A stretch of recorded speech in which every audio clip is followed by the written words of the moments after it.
Baik, selamat datang di minggu keempat perkuliahan, khususnya untuk perkuliahan analisis kebutuhan perangkat lunak ya.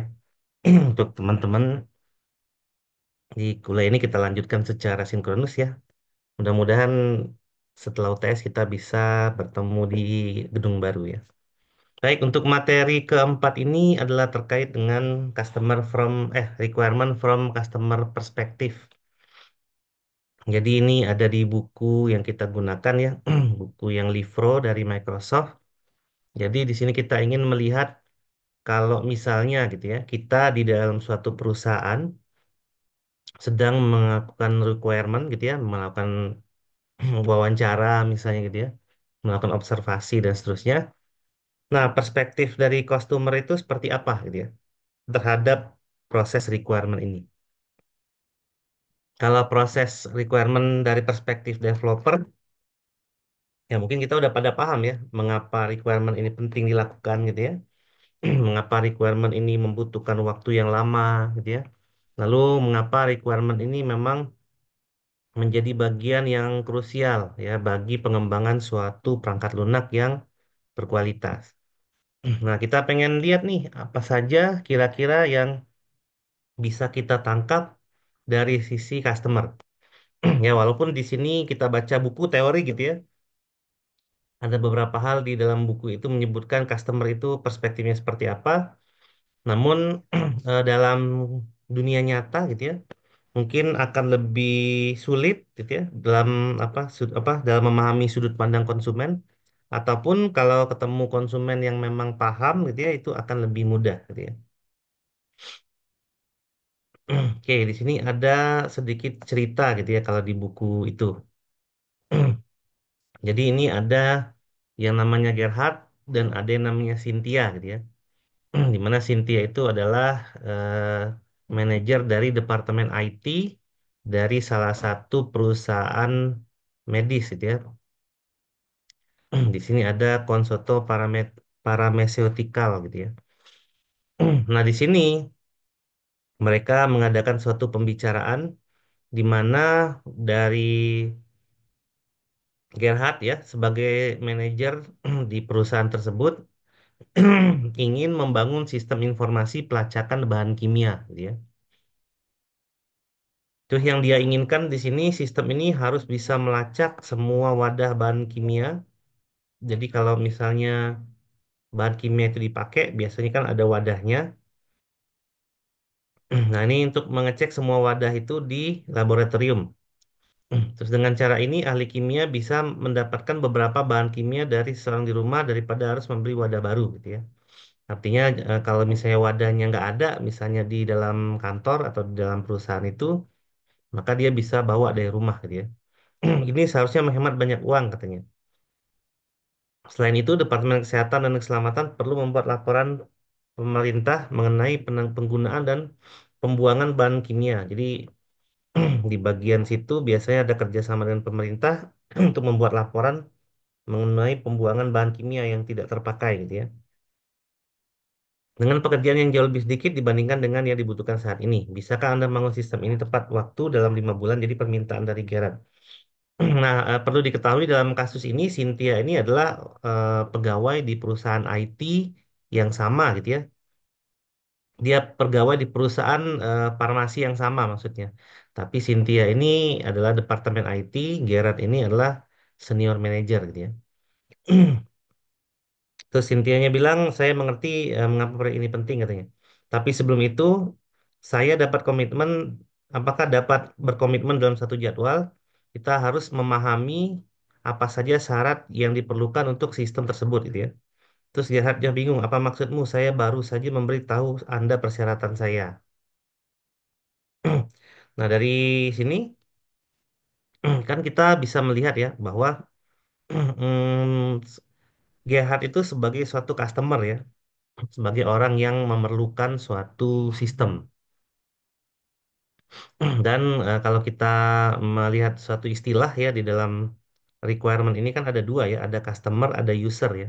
Di mana customer itu adalah yang membutuhkan sistemnya, belum tentu dia yang pakai gitu ya. Tapi kalau user itu udah pasti dia yang pakai gitu ya.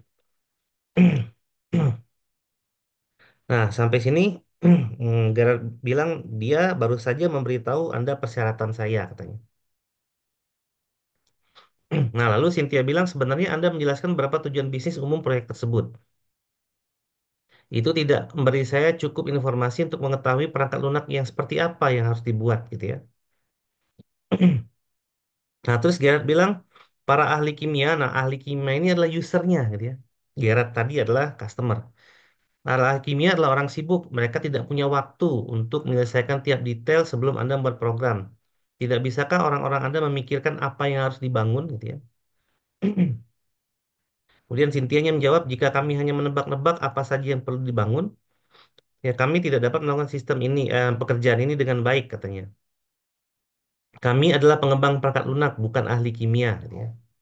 Saya telah belajar bahwa jika kita tidak meluangkan waktu untuk memahami masalahnya, tidak ada seorang pun yang akan senang dengan hasilnya.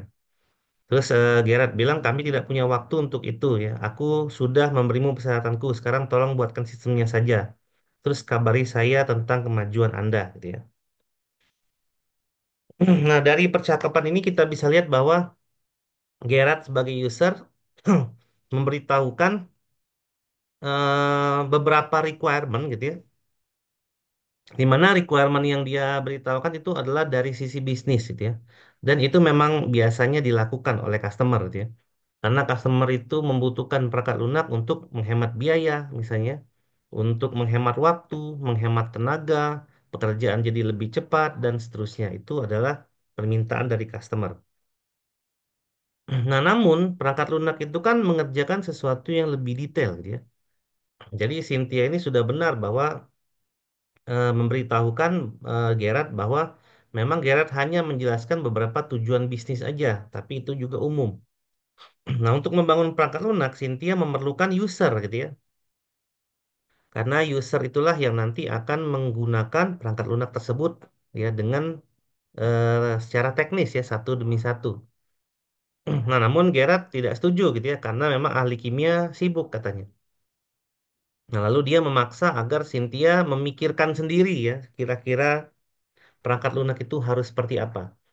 Dan lagi-lagi jawaban Cynthia itu benar ya bahwa kalau misalnya kita cuman berandai-andai memikirkan apa sih fungsi perangkat lunak ini, nah tiba-tiba perangkat lunak itu jadi, itu semua orang pasti nggak akan senang dengan hasilnya, gitu ya. Itu pasti perangkat lunak itu nggak akan bisa dipakai orang hanya mengandai-andai saja, gitu ya fungsi-fungsinya. Nah, cuman di sini Gerard tidak mau tahu, gitu ya, karena dia tidak punya waktu. Dia bilang pokoknya harus dibuatkan saja. Nah, penggalan cerita ini juga pernah beberapa kali pasti ya terjadi di dunia nyata, termasuk dari pengalaman saya juga dalam mengerjakan suatu proyek gitu ya. Ya, khususnya beberapa proyek di pemerintahan mungkin atau di swasta. Jadi customer itu selalu meminta hal-hal yang memudahkan mereka gitu ya. Misalnya bagaimana jika perangkat lunak ini dibuat sesimpel mungkin. Kalau simpel itu bahkan menjadi mudah dipakai dan seterusnya gitu ya. Lalu ada yang lebih epic lagi, gimana kalau misalnya ditambah AI-nya gitu ya. Dengan adanya AI, pekerjaan kita jadi lebih mudah gitu ya. Nah, di sini itu permintaan customer tuh ya, minta tambahin teknologi baru gitu ya. Terus minta suruh tambahin AI dan lain-lain. Nah, tapi begitu kita ingin bertemu dengan usernya, siapa saja yang menggunakan aplikasi ini, nah itu sibuk banget usernya, karena ada yang di luar kota, ada yang lagi dinas luar gitu ya, ada yang mungkin sedang menjabat, ada yang macam-macam lah gitu ya. Nah, itu susah ditemuin. Dan user biasanya suka memang nggak mau tahu, pokoknya ini harus jadi gitu ya. Nah, itu adalah salah satu gambaran dari perspektif gitu ya, dari customer terhadap kita ya, para pengembang software. Jadi mereka tuh suka menganggap bahwa membangun perangkat lunak itu gampang lah gitu ya, kan dikerjakan oleh kalian yang memang paham gitu ya. Terus membangun AI ya bisa lah, orang zaman sekarang juga lagi musim perangkat lunak AI gitu ya. Padahal kan beda lagi ya, kalau perangkat lunak AI kita membutuhkan suatu orang yang khusus ya, yang kita sebut sebagai AI engineer gitu ya, untuk membangun perangkat lunak berbasis AI. Terus belum lagi menyiapkan datanya, belum lagi AI itu harus di training gitu ya, harus dibikin modelnya dulu ya dan seterusnya. Nah itu customer tuh nggak tahu hal-hal yang kayak gitu. Mereka pikir ya teknologi itu kan udah ada AI-nya. Jadi sistem yang kami buat itu ya harus ada AI-nya gitu. Padahal ya mengimplementasikan AI dalam suatu organisasi itu cukup sulit. Ya belum lagi akan terkait hal-hal teknis nantinya. Misal kita membangun aplikasi nih, kita ingin deploy.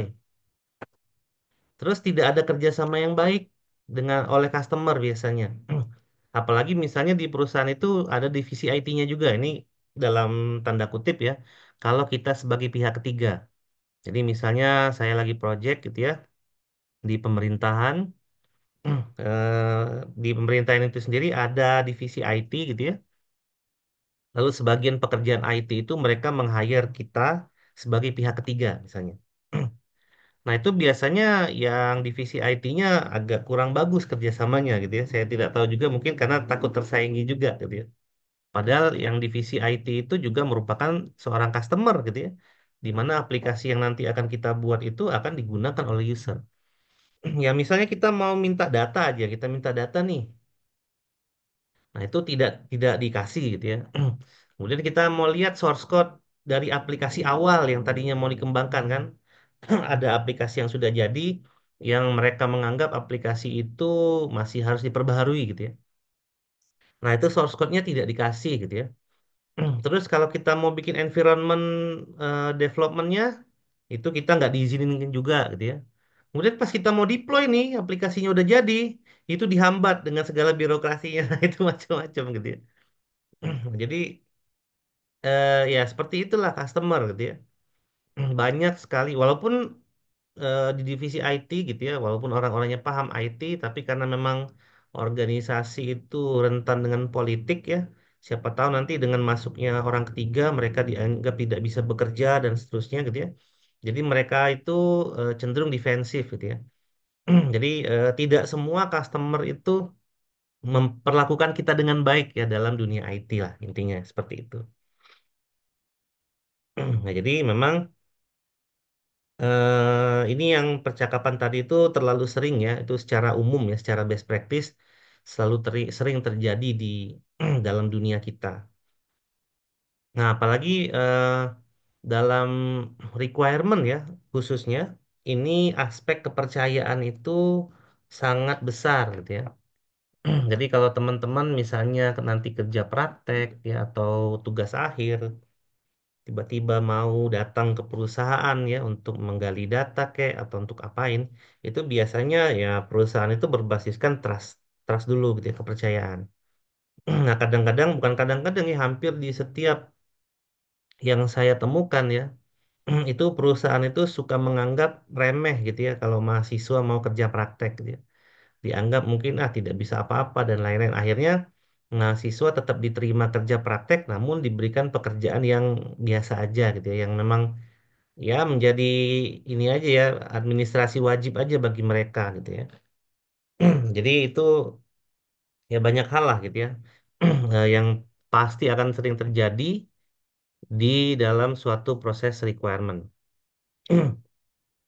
Padahal di sini ya menurut Jeffries Anderson, the project is steered to success by the customer and programmers working in concern. Jadi padahal membangun perangkat lunak itu bukan pekerjaan developer saja gitu ya. Bukan pekerjaan programmer saja, tapi customer itu harus bekerja bersama-sama gitu ya dalam suatu konser gitu ya yang mewah gitu ya. Nah, itu ya untuk mensukseskan suatu project. Kalau dari sisi kita mungkin kita udah paham gitu ya bahwa memang kita memerlukan customer nih gitu ya untuk memberikan masukan ya, untuk kita tanyai terkait dengan perusahaan karena kan kita nggak tahu perusahaan itu seperti apa. Seperti yang tadi di kasusnya Cynthia gitu ya. Mereka kan bukan orang kimia, mereka itu adalah orang ahli IT. Jadi dia nggak tahu di dalam ahli kimia itu sebenarnya ngapain aja gitu ya. Seperti kalau kita mau membuat suatu aplikasi di bank gitu ya. Ya kita kan software developer gitu ya. Kita nggak tahu misalnya transaksi bank itu apa. Misalnya ada transaksi langsung, ada clearing, ada transaksi luar negeri dan seterusnya. Ya kita kan nggak tahu itu secara teknis seperti apa. Kita kan harus tahu misalnya transaksi luar negeri itu kayak gimana sih gitu ya. Oh ternyata mengirimkan uang dari dalam negeri ke luar negeri. Oh ternyata hasil konversinya itu konversi mata uang per hari apa, per jam berapa kan gitu ya. Lalu nyampenya real time nggak? Apa harus delay maksimal 2 kali 24 jam misalnya dan lain-lain gitu ya. Jadi ada persyaratan-persyaratan yang seperti itu yang kita tuh harus tahu gitu ya sebagai software developer. Tapi kita nggak bisa mengira-ngira pekerjaan itu karena kita memang software developer gitu ya, bukan seorang bankir misalnya, bukan pegawai bank. Nah, itu yang sering eh, customer gitu ya. Jadi ini sudut pandangnya customer ya. Itu yang eh, customer itu sering bayangkan ke kita gitu ya. Jadi kita tuh sepertinya tahu segalanya padahal enggak ya. Taunya cuman bikin perangkat lunak gitu ya. Coding misalnya, melakukan modeling perangkat lunak. Ya, itu saja padahal yang kita ketahui. Nah, ini adalah beberapa bayangan ya, gambaran ya. Jadi dari sini adalah waktu ya, sumbu X. Ini adalah waktu. Lalu sumbu Y-nya itu adalah ekspektasi gitu ya. Jadi customer itu biasanya begitu kita melakukan meeting ya, kita melakukan meeting di awal. Nah, mereka tuh ekspektasinya itu seringnya tinggi gitu ya. Mereka tuh wah ini bisa nih ya, ini harus bisa begini harus bisa begitu dan seterusnya gitu ya. Nah jadi itu ekspektasinya mereka tuh tinggi gitu ya. Nah makin ke sini gitu ya, apa yang dibuat oleh developer dan apa yang customer butuhkan itu makin jauh bedanya, dan itu akan menyebabkan gap yang sangat tinggi antara kebutuhan customer dengan apa yang dibangun oleh developer gitu ya. Nah, ini biasanya disebabkan oleh kurangnya komunikasi gitu ya antara customer dan software developer. Nah, ini juga sering terjadi gitu ya. Jadi kita harus jadi kalau selama proses requirement kita harus ingat-ingat gambar ini gitu ya. Jadi seiring dengan pertambahannya waktu ya sering banget ya customer itu yang memang apa menganggap bahwa apa yang mereka katakan itu kita sudah paham sebelumnya semuanya gitu ya. Padahal enggak gitu ya. Di awal pertemuan gimana bisa paham gitu ya. Misalnya meeting pertama kali. Jadi hadiri eh, oleh hanya 2 orang misalnya. Terus kita ngobrol sama 2 orang ini. Dan 2 orang ini bukan dari divisi yang programnya mau kita buat misalnya dengan aplikasi yang mau kita buat. Tiba-tiba ada permintaan dari mereka ya mereka juga mungkin nggak paham gitu ya pekerjaan dengan divisi lain itu seperti apa. Sehingga yang mereka katakan ketika yang mereka paham aja. Nah itu ya. Nah itu udah meningkatkan ekspektasi lagi. Rapat kedua dihadiri oleh orang-orang yang memang nanti akan make misalnya. Beda lagi nanti omongannya dengan rapat pertama gitu ya. Sehingga itu akan selalu memperlebar gap ini gitu ya. Nah, padahal seharusnya ya semakin bertambahnya waktu, nah developer dan customer ini harusnya tetap bekerja sama. Jadi gapnya itu nggak akan terlalu banyak, gitu ya, nggak akan terlalu jauh. Jadi misalnya seiring dengan waktu gapnya bertambah. Nah, di sini harusnya ada rapat nih. Rapat harusnya gapnya udah nggak ada lagi, ngecil lagi. Jadi apa yang dibangun developer dengan apa yang customer perlukan itu sudah sama, gitu, selaras. Nanti seiring bertambahnya waktu, pasti gapnya akan nambah lagi gitu ya. Nah, itu harus dipepetin lagi, ya. Nanti nambah lagi, dipepetin lagi, dan seterusnya. Nah, itu yang sebenarnya harus dilakukan sehingga nanti segitiga ini makin lama makin kecil gitu ya. Nah, akhirnya seiring bertambahnya waktu, customer paham gitu ya dengan kita sebagai software developer, kita pun paham dengan customer ya. Jadi komunikasi kita itu ujung-ujungnya nanti walaupun tidak terlalu sering, tapi kita udah menangkap kira-kira software seperti apa sih yang mau kita buat. Ya, makanya memang pendekatan ke customer ini nggak bisa cuman sekali gitu ya. Nggak bisa kita datang sekali, habis itu kita coding, selesai, itu nggak bisa gitu ya. Karena kalau kita datang sekali, terus kita coding gitu ya, terus kita menghilang misalnya selama 1 bulan nggak ketemu-ketemu lagi sama customernya, nah itu nanti apa yang kita buat dengan apa yang mereka perlukan itu semakin lebar jurangnya gitu ya. Nah itu kita disebut sebagai expectation gap tadi. Lalu mungkin kita presentasiin sama customer, ini program yang kita sudah bikin gitu ya. Wah kata customernya nggak gitu gitu ya, langsung gitu ya. Terus dapat revisi, kita menghilang lagi 1 bulan, nah, trackingnya hilang lagi, gapnya makin lebar lagi, pas ketemu gitu lagi gitu ya. Dan itu adalah keberlanjutan yang buruk gitu ya. Ya mirip-mirip lah dengan misalnya kalau misalnya kalian ngerjain tugas besar gitu ya di perkuliahan, sama aja gitu ya.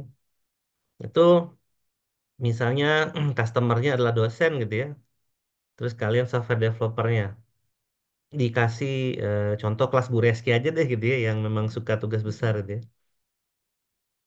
Kan sering tuh di pertemuan awal itu mempresentasikan mau bikin apa kan gitu ya.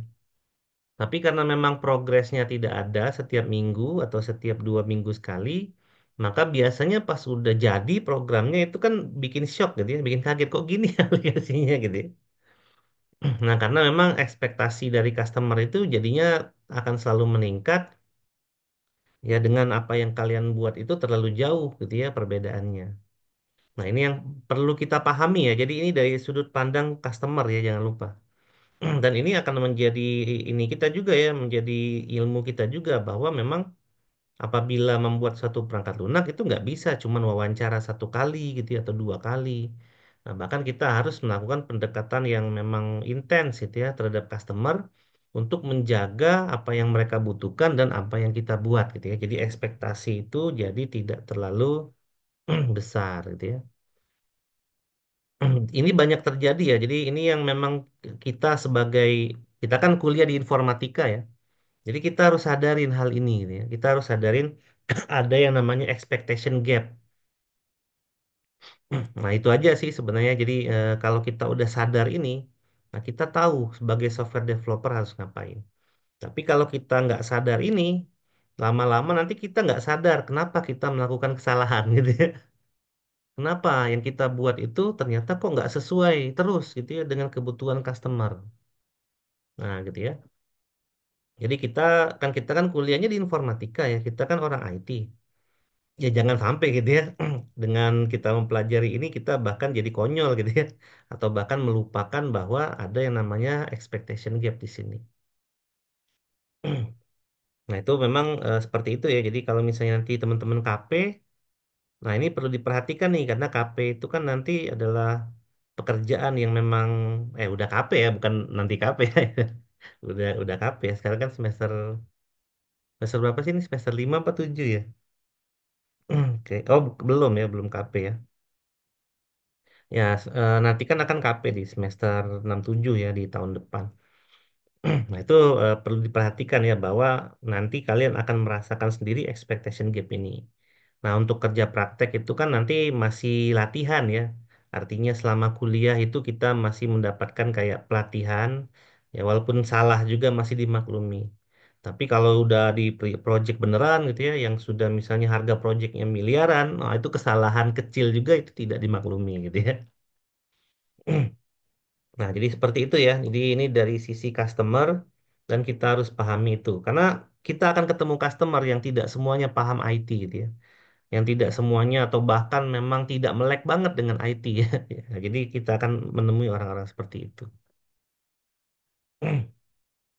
Nah, tadi yang dimaksudkan dengan expectation gap itu adalah pengerjaan software yang tiba-tiba jadi ya tanpa ada proses koordinasi terlebih dahulu.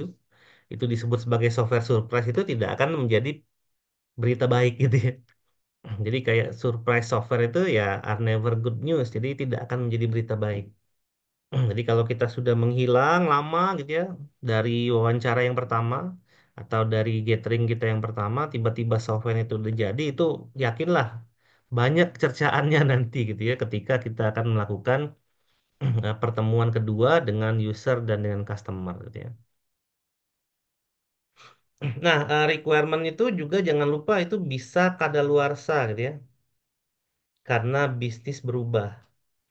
Jadi yang kita perlu pahami begitu kita membuat suatu aplikasi gitu ya, di dalam suatu instansi atau di dalam suatu organisasi, itu seringkali bisnis itu bisa berubah dengan cepat gitu ya. Jadi kalau kita tidak melakukan interaksi dengan customer lebih intens ya, itu bisa menyebabkan kesalahan dari produk yang akan kita buat.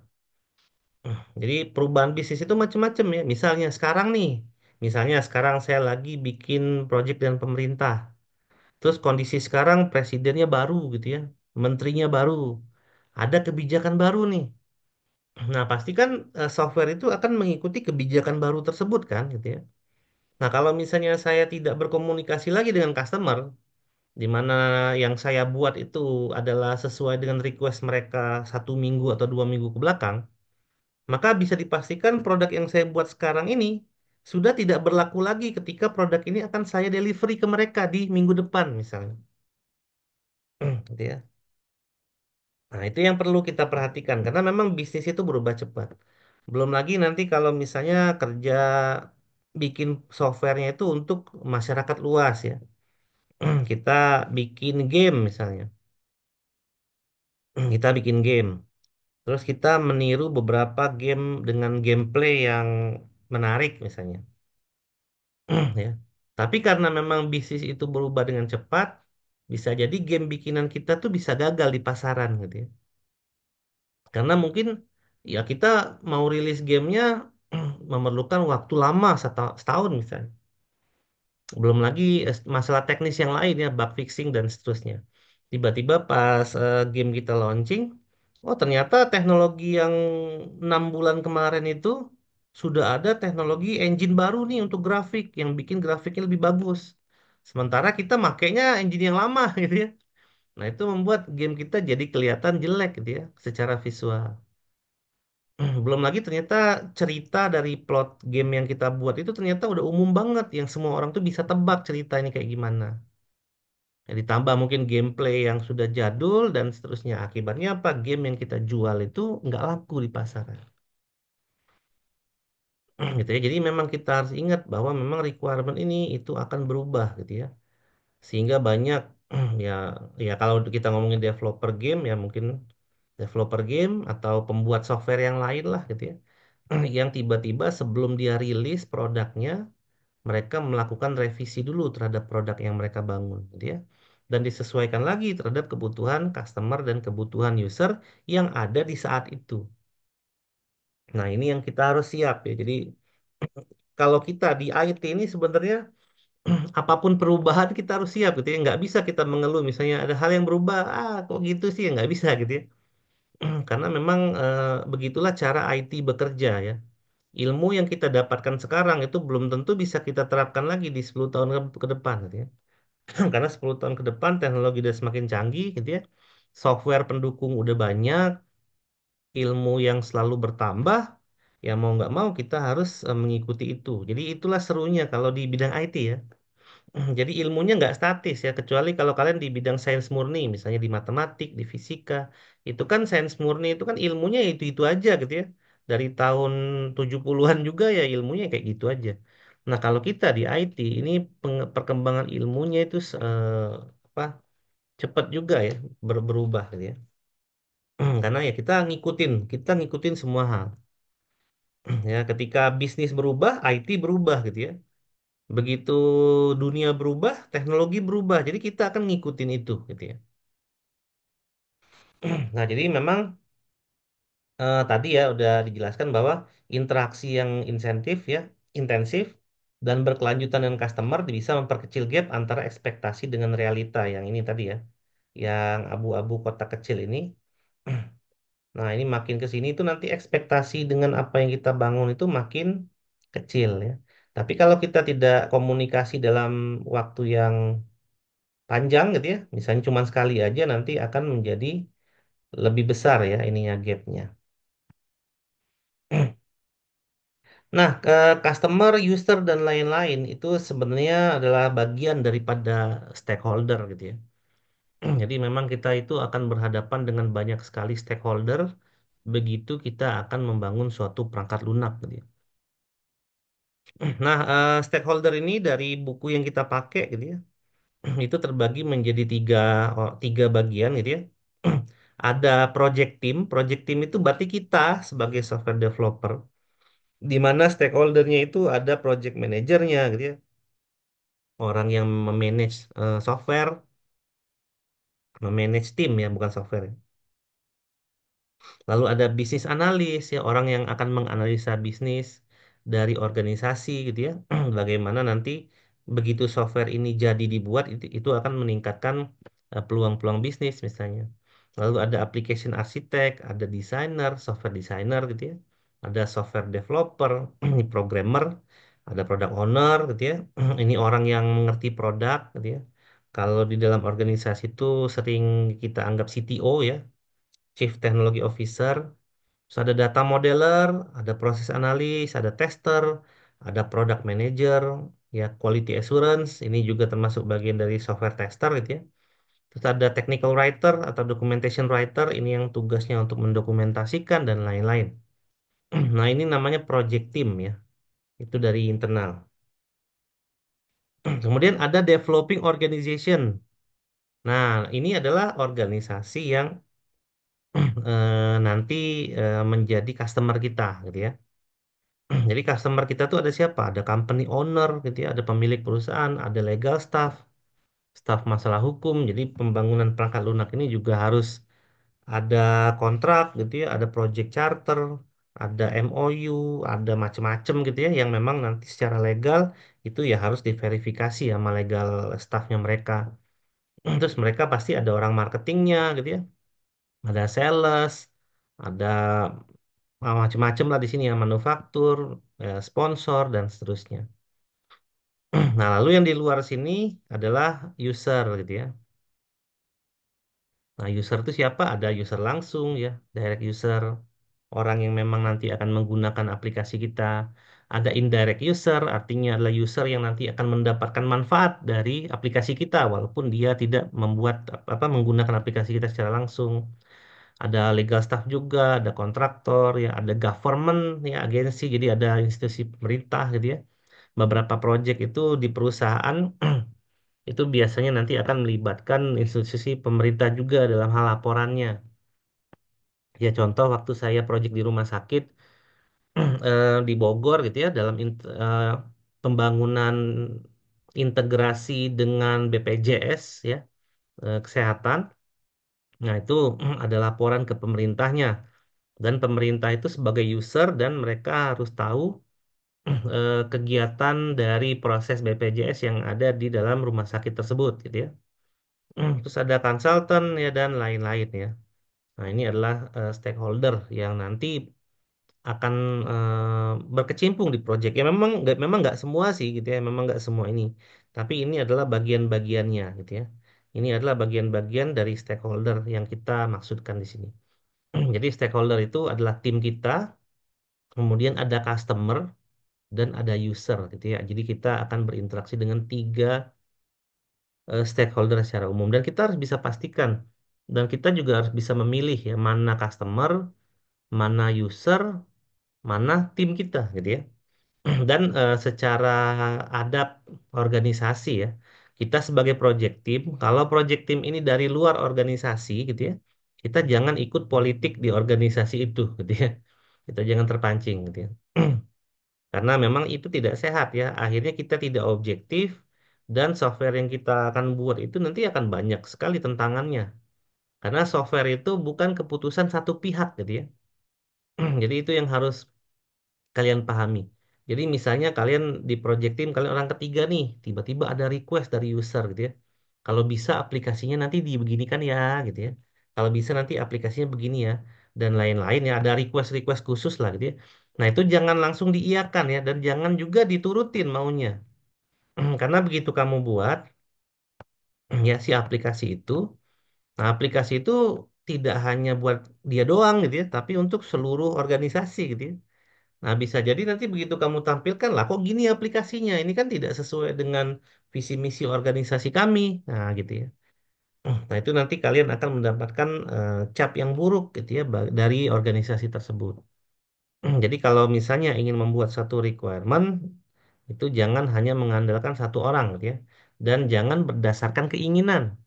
Karena kalau keinginan itu ya orang kan pengennya aplikasi itu mudah-mudah aja gitu ya.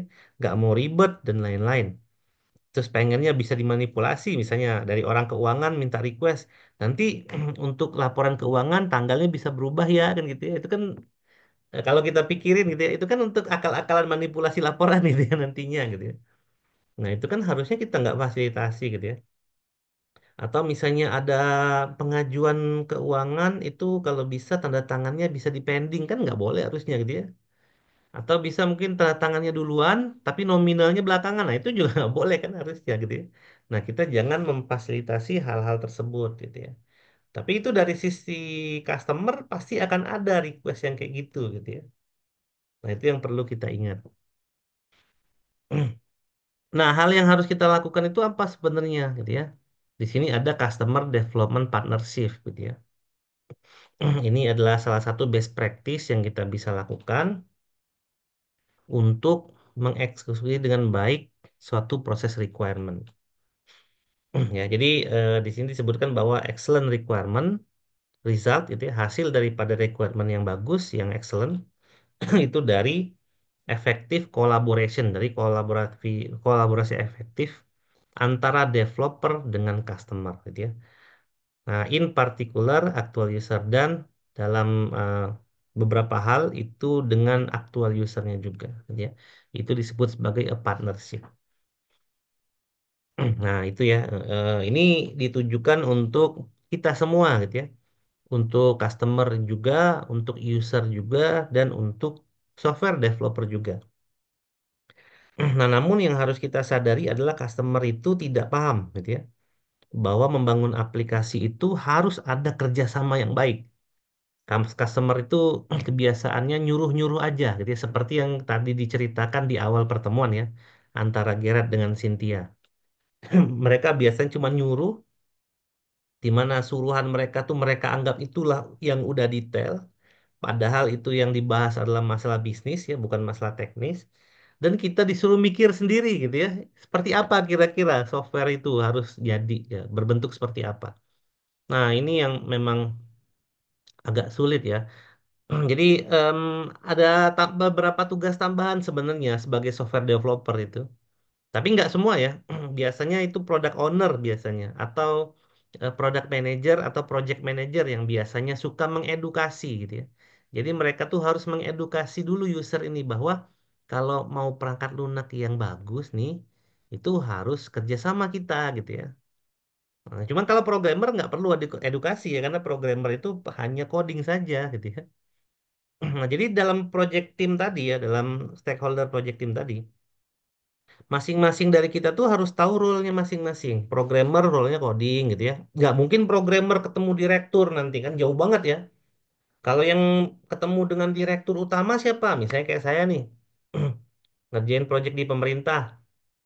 Yang ketemu dengan menteri siapa? Ya saya sih gitu ya, karena yang saya paling tinggi gitu ya. Nggak mungkin kan programmer gitu ya. Masa nanti ketemu siapa? Ketemu Asdep misalnya, asisten deputi dari pemerintahan di Kemendagri misalnya. Saya suruh programmer saya yang ketemu dengan Asdep kan nggak setara gitu ya. Nanti Asdep ngomong apa, programmer kan taunya coding, insert, delete, insert gitu doang dalam otak kayak gitu ya. Nah, dia nggak akan nyambung dengan perkataan-perkataan dari menteri gitu ya, atau asisten deputinya. Nah, mau nggak mau memang setiap orang dalam proyek tim ini ya dia memiliki role-nya masing-masing gitu ya. Dan harus ada yang dapat mengedukasi ya user dan customer tentang ini gitu ya. Jadi misalnya kita mau melakukan requirement itu jangan ditolak gitu ya. Terus jangan ada sikap tidak percaya gitu ya, jangan sinis, jangan tidak bekerja sama dengan baik lah intinya. Jadi kita harus menjalankan partnership ini di awal ini karena memang requirement ini adalah hal yang krusial kita juga harus sampaikan ke mereka gitu ya kalau requirement ini adalah fase yang paling penting nih dalam pembangunan perangkat lunak karena kalau kita berhasil di requirement maka kita akan berhasil di project ini secara keseluruhan. Ya, kalau kita belajar RPL kan gitu ya. Jadi requirement ini adalah yang termasuk critical point utama ya dalam software development life cycle. Jadi kita harus kasih paham itu ya ke customer dan ke user. Nah, kadang-kadang kita nggak bisa nunggu mereka sampai paham juga ya. Kita tetap harus melakukan requirement. Jadi ya kita lakukan itu secara paralel gitu ya. Capek, iya, emang capek. Mungkin gak capek. Yang enak itu programmer tinggal duduk, udah tahu fungsinya mau bikin apa, udah tahu UI-nya seperti apa, dia tinggal coding itu yang paling enak.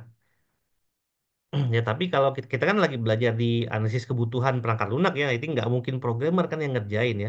Minimal bisnis analis, software analis, project manager, product owner yang ngerjain ini gitu ya.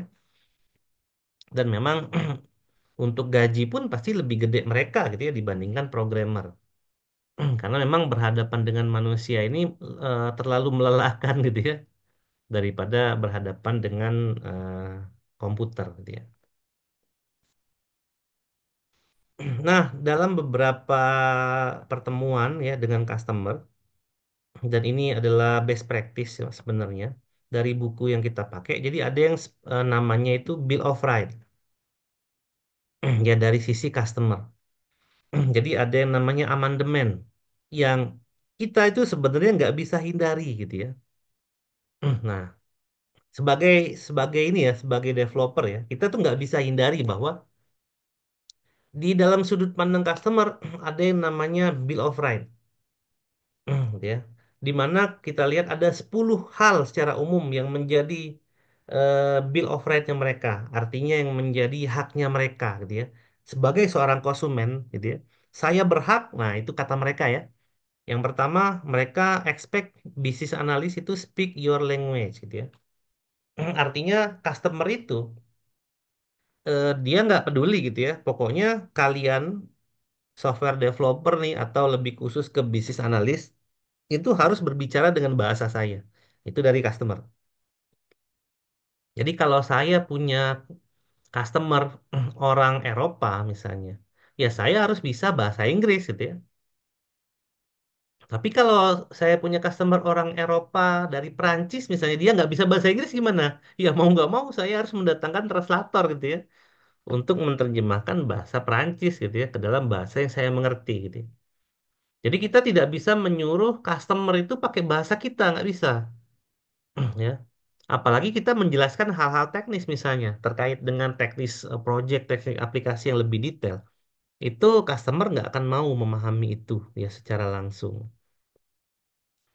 Jadi ini peraturan yang tidak tertulis ya dalam Bill of Rights dan kita harus pahami bahwa customer itu pasti akan mengekspektasikan kita ya sebagai software developer itu harus berbicara dalam bahasa mereka. Ya kadang-kadang mereka menyampaikan misalnya di aturan organisasi mereka tuh begini loh, ada istilah ini loh dan lain-lain. Itu kita nggak tahu istilah itu gitu ya. Tapi mereka nggak mau tahu gitu ya. Kalian harus paham istilah ini. Nah itu ya, itu yang pertama. Kemudian yang kedua, mereka berekspektasi bahwa kita ya atau bisnis analis lebih khususnya itu mereka meminta kita mempelajari bisnis mereka gitu ya. Ya, jadi seperti itu gitu ya. Jadi itu sulit gitu ya memahami bisnis mereka karena ya kita kadang-kadang ya kita kan software developer kembali lagi ya bukan seorang yang memang mengerti di bidangnya mereka gitu ya. Kalau memang kebetulan kita sama-sama IT ya enak gitu ya, tapi kalau enggak ya sulit juga gitu ya. Terus yang ketiga, mereka expect bahwa bisnis analis itu harus bisa merecord semua kebutuhan mereka gitu ya. Dalam form atau formula yang appropriate gitu ya, yang formula yang mereka pahami dan mereka butuhkan gitu ya. Kita ngasih SRS nih misalnya, yang kita tahu kan SRS sebagai developer ya, Software Requirement Specification. Tapi mereka, wah ini kok apa nih dokumennya kok ribet banget dokumennya pakai dari format kami aja. Nah mau nggak mau kita harus ngikutin formatnya mereka. Tapi ya sambil diedukasi gitu ya, jangan lupa kalau kita harus mengimplementasikan SRS juga gitu ya. Terus yang keempat, ya, secara tidak langsung mereka ingin meminta penjelasan gitu ya. Jadi hak mereka tuh mendapatkan penjelasan dari kita tentang requirement dan apapun tentang project yang akan dibangun nanti. Jadi nanti softwarenya seperti apa nih? Diinstalnya gimana? Biayanya berapa? Operasionalnya seperti apa dan lain-lain. Itu mereka berhak gitu ya. Berhak meminta penjelasan itu dari kita. Lalu yang kelima, mereka berhak untuk mengganti requirement gitu ya. Jadi kalau misalnya requirementnya di tengah jalan udah nggak cocok, customer atau user itu ya berhak ya untuk mengubah requirement itu. Dan kita memang agak sulit untuk menolaknya. Kita bisa tolak kalau requirement itu bukan kebutuhan, tapi hanya keinginan saja. Nah, itu kita bisa tolak tuh. Tapi dengan segala penjelasan ya. Nggak mungkin kita tinggal tolak aja. Oh, nggak bisa, itu nggak boleh gitu ya. Jadi kita tetap harus bernegosiasi dan kita harus pahami dulu ini tuh memang kebutuhan organisasi dari visi misinya organisasi atau hanya kebutuhan atau keinginan ya, lebih keinginan personal gitu ya. Kalau hanya keinginan personal itu jangan ya, jangan diturutin. Lalu sebagai seorang customer juga mereka biasanya ekspektasi mutual respect gitu ya. Jadi saling menghargai antara satu dengan yang lain ya. Jadi jangan menghina gitu ya, jangan ini ya, jangan ngata-ngatain, jangan apa gitu. Jadi kita saling menghargai. Walaupun memang banyak juga customer yang pengen dihargai tapi nggak mau menghargai itu juga banyak gitu ya. Lalu mereka juga berhak untuk mendengar ide atau alternatif dari requirement dan solusinya seperti apa. Jadi mereka berhak meminta itu dari kita. Jadi kita juga memiliki kewajiban gitu ya untuk memberitahukan bahwa ini loh praktik baiknya, ini loh best practice-nya. Kalau mau bikin aplikasi apa penjadwalan barang misalnya, oh ini loh caranya, ini loh gitu ya. Kalau mau bikin aplikasi buat kampus misalnya sistem akademik, ini loh caranya. Sistem akademik itu biasanya seperti ini loh yang dari kampus-kampus manapun juga pakai yang kayak gini gitu ya. Nah, kita harus bisa menjelaskan hal itu. Lalu yang kedelapan, ya kita harus mereka berhak mendeskripsikan beberapa karakteristik yang membuat produk mereka itu nantinya akan mudah untuk digunakan. Ya, mereka berhak karena memang the customer itu seperti yang saya udah mention tadi gitu ya, tidak semuanya itu orang yang paham IT gitu ya. Mungkin ada juga orang yang tuh udah tua gitu ya yang memiliki eh, limited fungsi di fisiknya, misalnya ada yang mungkin wah tulisan teksnya terlalu kecil gitu ya, jadi dia nggak kebaca gitu ya, nah dan lain-lain gitu ya. Nah, jadi dia memang berhak untuk mendeskripsikan ke karakteristik software seperti apa sih yang nanti mereka inginkan dan itu mudah digunakan. Tapi mudah yang digunakannya di sini harus kita batasin dulu gitu ya. Jangan sampai kemudahan mereka tadi semena-mena yang saya ceritakan tadi ya. Pengennya pakai AI, tapi mereka nggak paham tuh AI itu membuatnya tidak semudah itu. Nah, itu yang harus kita bisa edukasi juga ke mereka gitu ya. Nah, lalu nomor 9 itu mereka berhak ya untuk mendengar ya tentang bagaimana caranya requirement itu bisa mempercepat development gitu ya. Lalu yang terakhir itu mereka berhak untuk menerima sistem atau perangkat lunak yang nanti akan memenuhi kebutuhan yang mereka inginkan dan memenuhi ekspektasi quality gitu ya. Misalnya yang nanti akan dipelajari ya, ada availability, ada correctness, ada maintainability, ada ease of use, ease of operational dan lain-lain. Nah, ini adalah hak dari customer ke kita ya, atau lebih banyak itu ada ke bisnis analis juga, tapi secara umum itu ke software developer ya, ke tim project gitu ya, yang tadi ada di stakeholder. Nah, tapi mereka memang juga memiliki bill of responsibility. Nah, ini sebenarnya kalau kita udah ngomongin customer gitu ya, ada 10 hak dan 10 kewajiban, tapi mereka itu sering minta haknya doang ya, tapi tidak mau memberikan kewajiban mereka. Nah, apa sih sebenarnya kewajiban seorang customer ya? Sebenarnya customer itu wajib apa mengedukasi bisnis analis dan developer tentang bisnis mereka. Jadi walaupun kita disuruh memahami bisnis mereka, itu adalah haknya mereka gitu ya. Tapi kewajiban mereka tuh mengajari kita gitu ya. Jadi jangan sampai kita tuh disuruh belajar sendiri tentang bisnisnya mereka. Nah, itu sulit. Dan kebanyakan customer suka gitu ya. Dia cuma pengen didengar doang ya, tapi kewajibannya dia tidak sadar.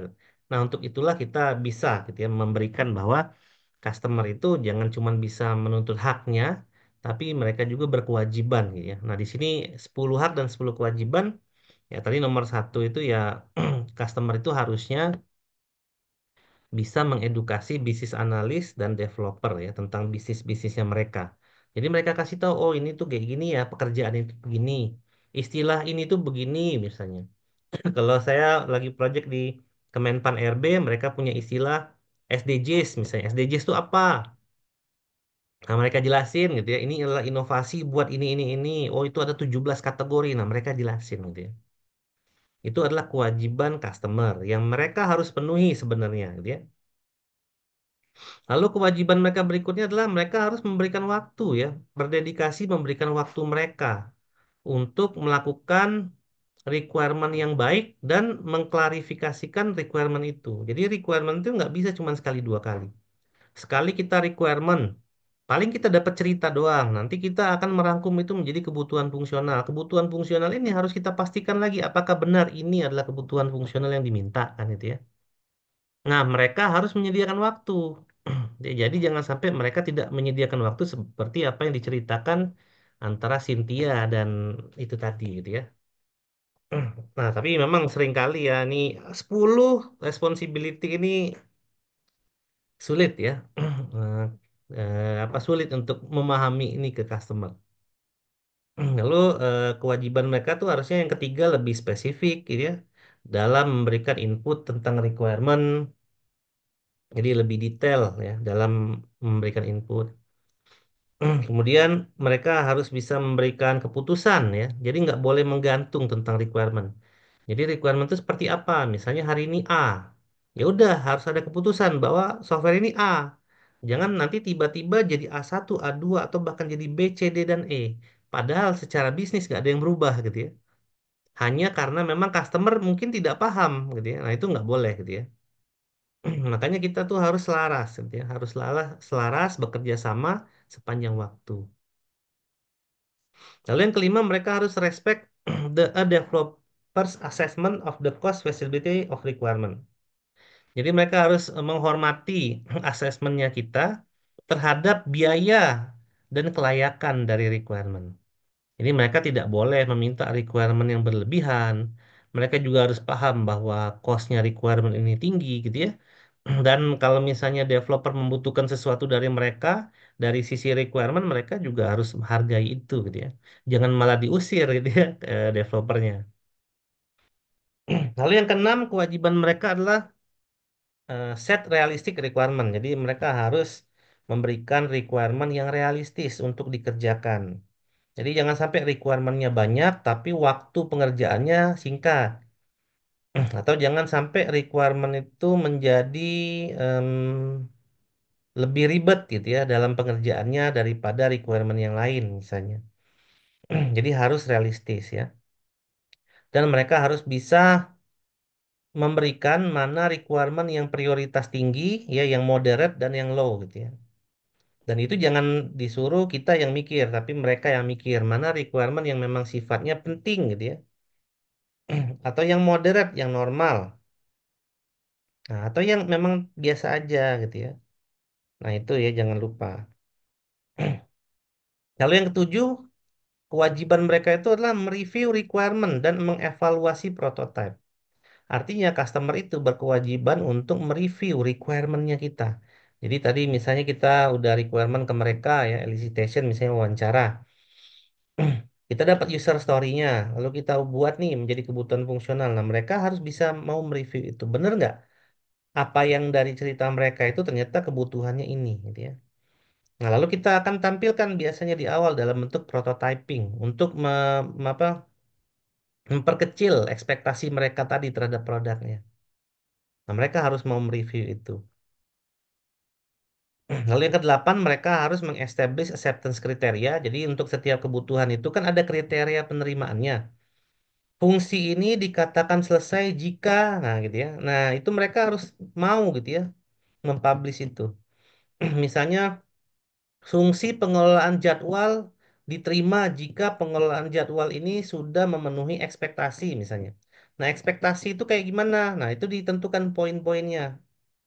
Jadwal bisa diubah, jadwal bisa ditambah, jadwal bisa disesuaikan dengan keadaan dan lain-lain. Nah, kalau itu ternyata fungsi sudah memenuhi dengan apa yang mereka butuhkan, itu harusnya diterima fungsinya. Lalu kita akan lanjut ke fungsi yang lain, kita akan lanjut ke modul yang lain, sampai nanti kita akan ada user acceptance test secara keseluruhan. Ya, jadi mereka harus melakukan itu. Dan ini juga sulit mengedukasinya ke mereka ya. Kadang-kadang mereka itu tidak mau mengaccept kriteria ini karena mereka juga takut kalau misalnya mereka setujui ternyata atasan mereka tidak setuju nanti mereka yang kena marah gitu ya. Akhirnya beban kena marah itu dia nggak mau nanggung jadi kita yang nanggung gitu ya. Akhirnya kalau kita mau bikin fungsi itu ini udah sesuai belum, ya nanti terus gitu ya sama dia gitu ya. Ujung-ujungnya ya nanti project ini ya harusnya deadline-nya hari apa gitu ya mundur gitu ya karena memang mereka tidak mau mengambil resiko untuk menerima software tersebut. Ya, itulah ya, ya namanya juga di dunia organisasi ya begitu gitu ya. Tapi ya kita harus mengedukasi mereka. Ada beberapa yang paham gitu ya, bahwa dari sisi organisasi itu memang harus membuat suatu acceptance kriteria karena perangkat lunak ini atau secara keseluruhan proyek ini harus ada mulai dan selesai gitu ya, nggak boleh digantung. Lalu yang kesembilan itu kewajiban mereka adalah melakukan komunikasi apabila ada perubahan dari requirement. Dan yang ke-10 mereka harus respect ya, menghormati proses dalam requirement development ini. Jadi mereka harus menghormati semua prosesnya. Misalnya ada rapat mereka datang gitu ya. Ada requirement walaupun pakai Zoom juga mereka harus menyalakan kamera. Mereka harus menghormati orang-orang yang di dalamnya gitu ya. Dan mereka harus menghormati juga semua proses yang terjadi di dalam proses requirement ini. Itu yang ke-10 gitu ya. Walaupun memang banyak juga user atau customer yang ya seenak mereka saja ya begitu kita udah masuk ke organisasi mereka. Ya, tapi memang ya dibutuhkan apa pendekatan ya komunikasi yang baik dengan mereka dan intens ya. Jadi kayak pendekatan emosional itu perlu juga gitu ya dalam melakukan suatu requirement ini. Nah, jadi intinya kalau misalnya melakukan requirement itu tadi adalah kolaborasi gitu ya. Dan kita akan menciptakan kultur baru di situ. Kenapa baru? Karena memang ada pihak ketiga misalnya. Ya, ada pihak ketiga yang terjun ke dalam bisnis tapi tugasnya adalah support dalam bentuk software atau sistem. Jadi kita akan membentuk kultur baru dan kultur baru itu dibentuk lebih mudah itu di awal gitu ya. Kalau kulturnya udah jadi itu susah untuk mengubahnya. Jadi di awal-awal requirement itu adalah suatu waktu yang krusial ya untuk kita membangun kultur komunikasi dan respect yang baik dalam proses requirement. Karena requirement ini ya mungkin kita belajar RPL ya bahwa waterfall itu udah tidak realistis untuk dikerjakan ya. Nggak mungkin kan requirement selesai kita langsung desain itu ya. Walaupun nanti kita desain, kita coding requirement itu tetap akan selalu berubah, akan selalu disesuaikan gitu ya. Jadi kita nggak bisa menggunakan linear lagi gitu ya sebenarnya. Nah, yang paling enak itu pakai apa? Pakai agile ya sebenarnya, atau pakai yang evolutionary atau prototype itu udah paling realistis gitu ya. Tapi kalau masih pakai waterfall, ya untuk aplikasi-aplikasi kecil mungkin oke lah yang mungkin requirementnya nggak banyak dan requirementnya itu tidak ambigu ya, memiliki satu arti saja itu mungkin waterfall masih oke. Tapi kalau kita sudah membuat aplikasi di organisasi itu kayaknya waterfall itu udah tidak make sense lagi gitu ya, dengan kondisi teknologi dan kondisi bisnis yang ada di zaman sekarang. Nah, lalu jangan lupa dalam suatu organisasi itu harus kita sepakati bersama gitu ya, adanya decision maker. Jadi dari masing-masing user, customer, sama kita, developer team, itu ada decision makernya. Siapa yang nanti menjadi decision maker? Siapa yang nanti bilang, oke ini selesai. Oke, ini seperti ini saja. Nah, itu siapa? Jangan sampai nanti tidak ada decision maker. Kalau tidak ada decision maker ya sulit, gitu ya. Masa permintaan dari semua orang mau kita wujudkan kan itu nggak mungkin, gitu ya. Belum lagi nanti banyak permintaan yang tidak sesuai visi dan misi organisasi. Belum lagi nanti akan ada permintaan yang melebihi waktu project, ya, yang melebihi dari anggaran project, melebihi dari tim kita yang bisa kita kerjain itu ya. Itu jangan sampai gitu ya.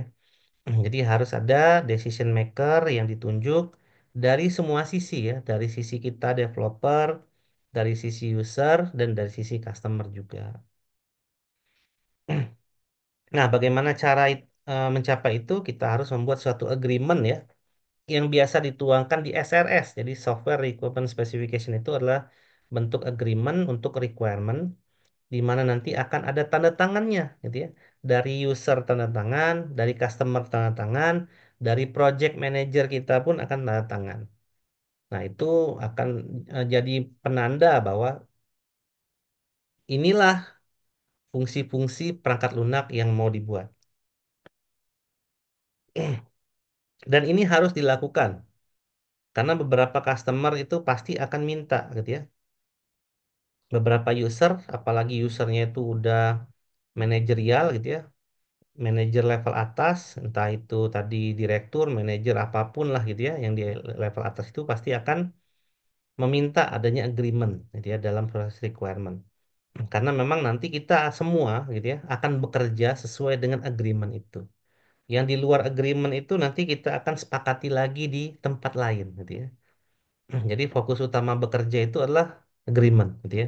Atau bahasa pemerintah itu ya apa? Lupa saya bahasa pemerintahan apa ya. Jadi intinya ada agreement ya. Di mana kalau kita tahu agreement itu dituangkan dari dokumen SRS. Nah, agreement itu bisa ada di berbagai macam project ya. Dan kalau kita terapkan di project agile, ini memang agreement itu tidak ada formal sign of action. Tapi walaupun seperti itu ya, beberapa project yang dilakukan di Indonesia itu biasanya walaupun dia menggunakan pendekatan agile itu tetap harus ada sih ya formal sign of action. Karena kita kan di Indonesia ini kan berbasis kepercayaannya itu hanyalah dengan suatu yang formal. Kecuali kalau kalian ketemu dengan klien luar negeri itu tidak pernah ada formal sign off. Lalu untuk agile juga itu biasanya agreement-nya itu yang tadi dituangkan di SRS itu dia masukkan ke dalam product backlog ya, yang mau dikerjakan nantinya. Nah, nanti untuk masing-masing project backlog itu mereka kerjakan dalam satu sprint gitu ya kalau menggunakan Scrum.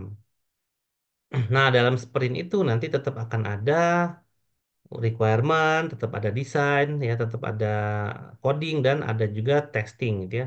Karena untuk sprint itu kita harus langsung mendelivery produk yang sudah jadi gitu ya, bukan produk yang masih prototype ya, tapi produk yang sudah jadi. Nah, dia biasanya nanti akan ada perubahan requirement selama project kita buat. Nah, perubahan requirement dalam Agile itu tetap kita fasilitasi, nanti dia akan mengupdate produk backlog. Tapi biasanya permintaan di luar SRS yang disepakati tadi itu eh, dikerjakan di tempat lain. Artinya ada kontrak lagi gitu ya. Misalnya untuk SRS ini nilai proyeknya 1 miliar. Nah, begitu ada perubahan, ya kita akan membuat kontrak lagi untuk perubahannya, tergantung dari perubahan ini seberapa besar ya, memakan cost-nya, cost dari sisi kita, dari sisi waktu, biaya, dan seterusnya gitu ya. Sehingga nanti akan ada beberapa kontrak lagi yang menjadi subkontrak dari kontrak yang awal tadi. Nah, tergantung kontrak di awal ya berarti ya. Apabila memang ada perubahan kecil, biasanya itu tidak perlu ya. Tapi kalau perubahan dari software yang cukup besar, ya mau nggak mau karena kita udah membuang waktu dari project yang dikerjakan gitu ya, dan sudah membuang cukup banyak tenaga juga ya dari project yang udah dikerjakan, tiba-tiba ada requirement baru. Tapi agile project ini akan lebih fleksibel gitu ya dalam kita menghandle suatu eh, produk perangkat lunak. Ya, tapi memang sefleksibelnya agile ya harus dibatasin ya. Kalau enggak nanti akan menjadi kemana-mana project tersebut gitu ya. Oke, baik. Seperti itu ya mungkin materi kita di hari ini. Jadi kesimpulannya adalah eh, perspektif customer ya.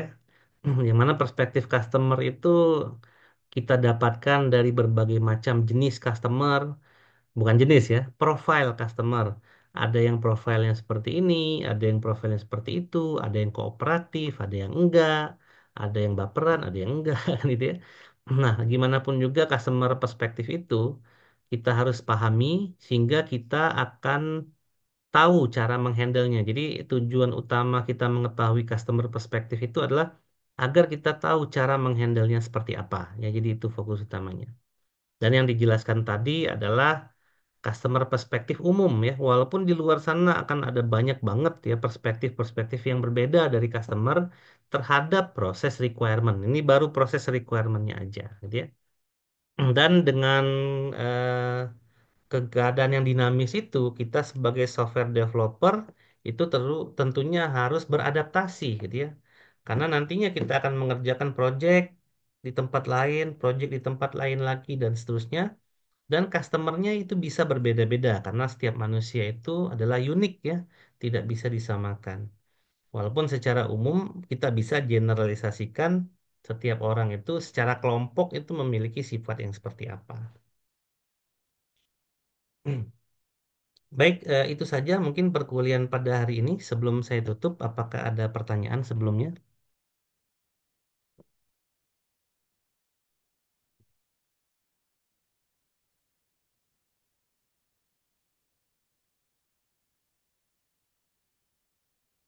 Apakah ada pertanyaan sebelumnya?